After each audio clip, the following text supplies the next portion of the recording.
ГСП онлайн. Городские новости сейчас. Воскресенье, 18:10. Универсальный спортивный комплекс. Первенство города по мини-футболу. Играют команды первой лиги. Ярикский «Шахтер-2» против Сосногорского «Метеора». На 6-й минуте счет открывает Денис Артеев из команды «Шахтер».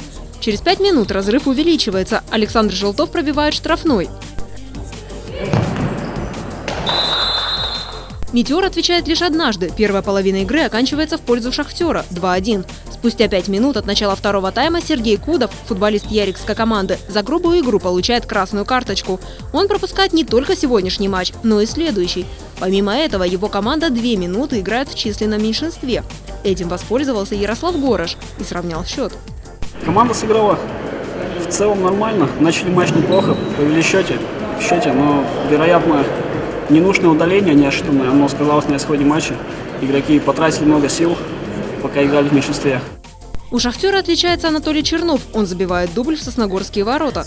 На это соперники отвечают несколькими голами. Александр Нефедов и Максим Пилипчук забивают по одному мячу. Ярослав Горош – дубль. Валдис Степенш приносит команде победный 7-й гол. Матч оканчивается со счетом 7-4. Впереди «Метеор». В принципе, как удалось, команда была, конечно, не зря, игра была довольно-таки сложная.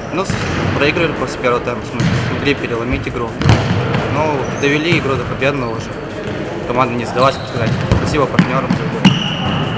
Будем стараться дальше побеждать. По итогам матча команда «Метеор» получает 3 очка и поднимается на 9-ю строку турнирной таблицы. Ярикский «Шахтер-2» занимает 11-ю позицию.